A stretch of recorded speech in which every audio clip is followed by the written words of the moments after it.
Pero había gente que pensaba que la escalada de precios del arte contemporáneo se debía a algo más que a las nuevas fortunas y a los supuestamente grandes artistas. Vine a Nueva York a ver cómo se hacían los negocios en el mundo del arte. Los comentaristas del mercado artístico decían que las estrategias de los marchantes también jugaban su papel en la escalada de los precios.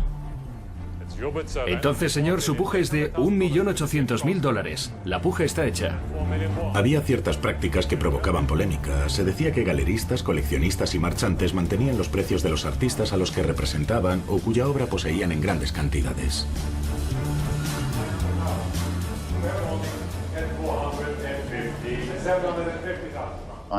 Estaba entrevistando a un importante tratante de arte en su galería y me dijo, ¿me disculpa un momento?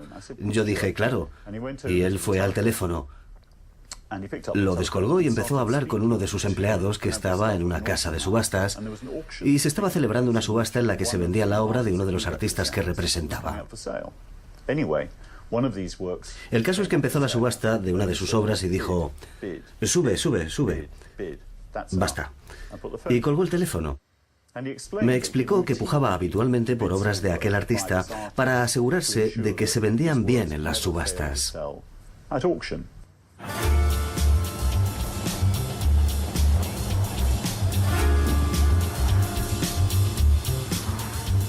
Decidí ir a hablar con los coleccionistas millonarios sobre estas prácticas. Este es el apartamento de José Mugrabi. Es el mayor marchante de obras de Andy Warhol. Tiene 800 obras suyas. Él y sus hijos han construido la fama y el valor de Warhol de dos formas diferentes. Por un lado, han prestado obras a docenas de exposiciones en todo el mundo. Pero por otro, se les acusa de haber sostenido e incluso de haber hecho subir los precios de Warhol en las subastas.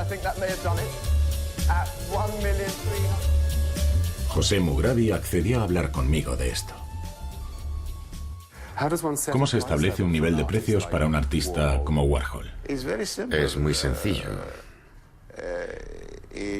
Si tienes una obra y piensas que su precio es de X y entonces alguien paga 110, el precio pasa a ser de 110. Este artículo dice que usted decidió hacer subir los precios de los Jackies. Empezamos a comprar Jackies a 30, $40.000 y seguimos comprando Jackies por 100 y seguimos comprando Jackies por 300 y luego por 500 y por 1.000.000 y compramos un Jackie por 2 millones. Como le decía, es muy sencillo. El precio de mercado en aquel momento era de 2 millones, así que pagamos 2 millones. Se dice que usted protege los precios de los Warhols. ¿Eso significa algo? ¿Qué quiere decir proteger? Le he dicho desde el principio que este es mi artista favorito. Este es mi artista. Esto es algo que amo. Es mi pasión. ¿Qué quiere decir que si protejo los precios? No protejo a nadie. Me protejo a mí mismo porque amo a este artista. El mercado del arte era más complicado de lo que pensaba. José Mugrabi parecía aceptar que hacía subir los precios, pero me había dicho que solo lo hacía por amor al arte.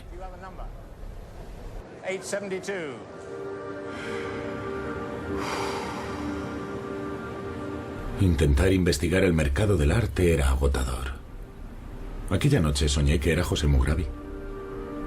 Estaba en su apartamento y estaba diciendo, ¿por qué no voy a pagar por un Warhol más que nadie? Si es lo que más deseo. Entonces me habló Marilyn y me dijo, a veces un hombre puede tener demasiado de algo bueno.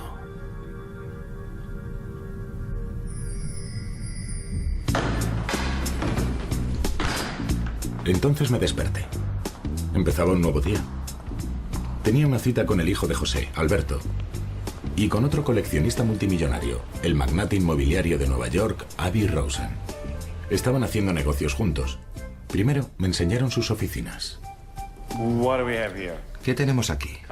Un par de retratos. Estos son de los que estábamos hablando. La serie de celebridades, ¿eh? La serie de celebridades o de personas que querían ser vistas como celebridades, aunque algunas no lo consiguieron. Kevin Turk. Tiene algo de la idea warholiana, ya sabe. Caras grandes, plata, blanco y negro. No quiero ser presuntuoso, pero yo que usted no compraría muchos Kevin Turk. ¿No? ¿Por qué? ¿El Che Guevara? Está demasiado cerca de la obra de otros artistas. Ah, eso está bien. Esto es de Webster and Nobel. En realidad son autorretratos de ellos mismos con el cuerpo como tatuado. Cuando tengo el día muy cínico, me preocupa que el neón sea como el sándwich de queso del arte contemporáneo. Por mí no hay problema. Un buen sándwich de queso no es nada malo. Y más si es fundido. Este es de Tracey Emin, ya sabe. Una buena obra. La gente como tú necesita... Hay algo más por aquí.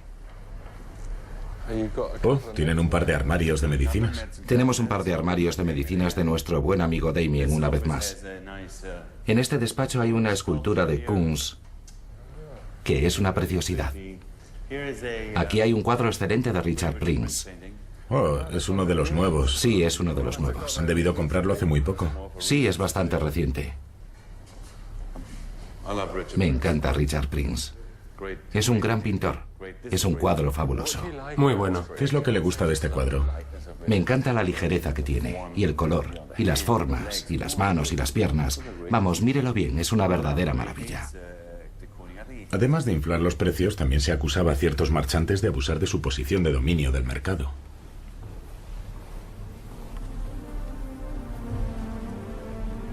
En muchos mercados hay leyes que impiden poseer tal cantidad de algo que se pueda influir en los precios.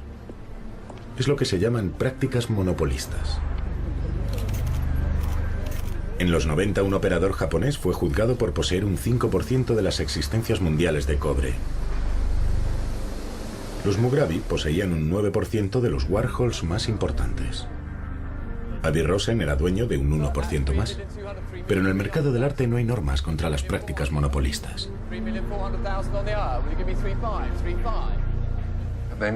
Se hace esta comparación. La gente suele compararlo y dice, en el mercado del arte se pueden hacer cosas que jamás se podrían hacer en los mercados de materias primas o en los mercados financieros. Mire lo que está pasando con el mercado del petróleo.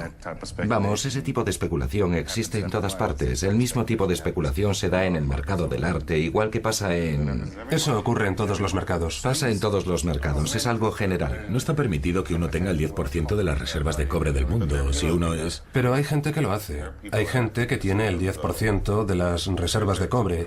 Y hay gente que controla el mercado de los bienes de lujo. Gente que controla la industria aeronáutica. Hay gente que controla muchas industrias. No están controladas exclusivamente por ciertas personas, pero hay momentos en las industrias en que hay gente que tiene un mayor control que en otros. Todo el mundo ha estado diciendo que 6, 7 u 8 personas están monopolizando y manipulando el mercado de Warhol. Es bonito imaginarlo, pero en realidad eso no es posible. Hay demasiada obra ahí fuera. Había aprendido que los coleccionistas de arte tenían la habilidad de admitir y negar las cosas al mismo tiempo. ¿Pero había algo de malo en dominar el mercado del arte? Desde luego no era ilegal. Pero solo el tiempo diría si esto había inflado los precios hasta niveles insostenibles. Pero no es sostener los precios del artista, porque al fin y al cabo sigues teniendo que pagar por estas cosas, ¿entiende? Así que solo puedes vender y hacer las cosas con inteligencia. No vas a comprar un cuadro por 3 veces su precio solo para elevar el precio de mercado. Por otra parte, tienes un mercado, pero tampoco quieres dejar que baje su valor. Las casas de subastas también estaban contribuyendo a la escalada de precios del arte contemporáneo a través de sus prácticas comerciales. El mercado del arte ya había experimentado una ascensión similar. Estos son los lirios de Van Gogh. En 1987 este cuadro se vendió por un precio récord de 53,9 millones de dólares. Pero el comprador no habría podido pujar tan alto si Sotheby's no le hubiera prestado la mitad del precio final. A consecuencia de la controversia que provocó este hecho, la Asamblea del Estado de Nueva York realizó una investigación sobre el mercado del arte. Y ahora voy a conocer al hombre que la dirigió.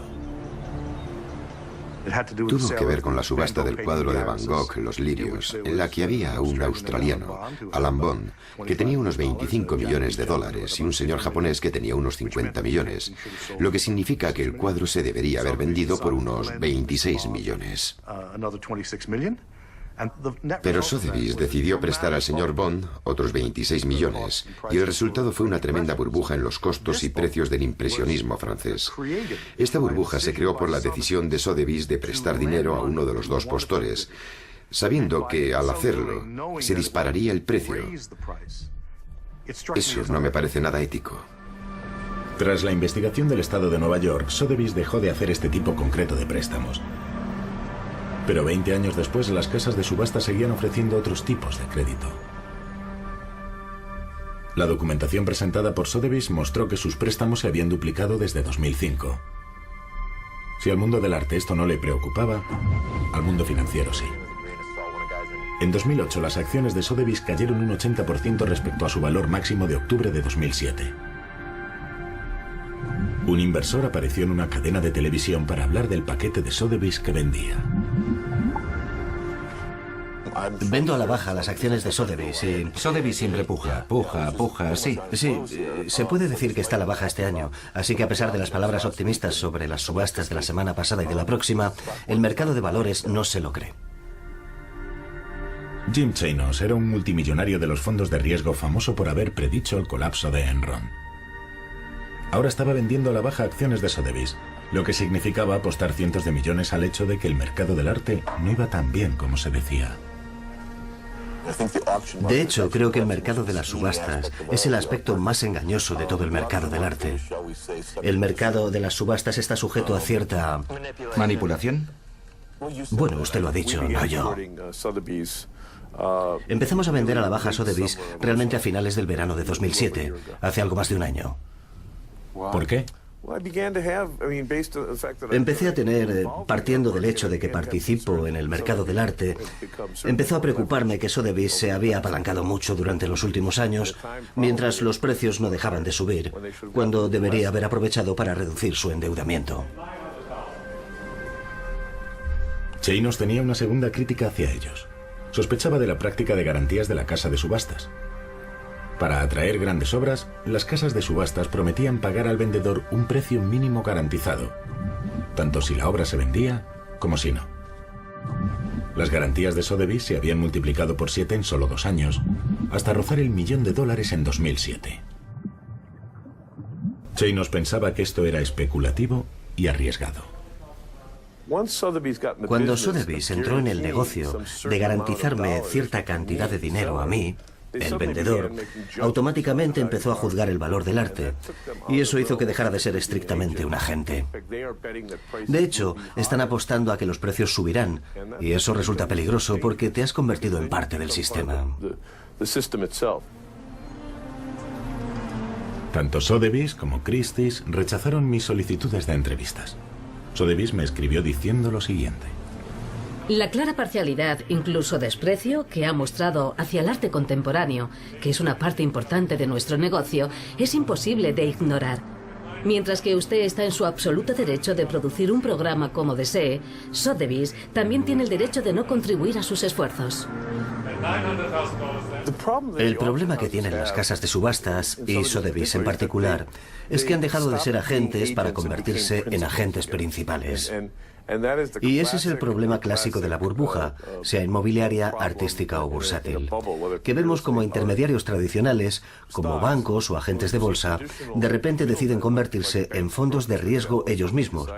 Y ya hemos visto los problemas que eso ha creado.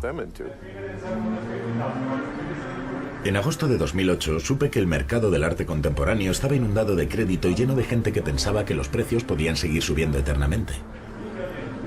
Era como el mercado inmobiliario británico.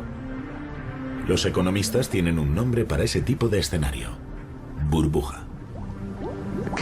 Una característica de la burbuja es que, en las primeras fases, desarrolla por sí sola un impulso propio.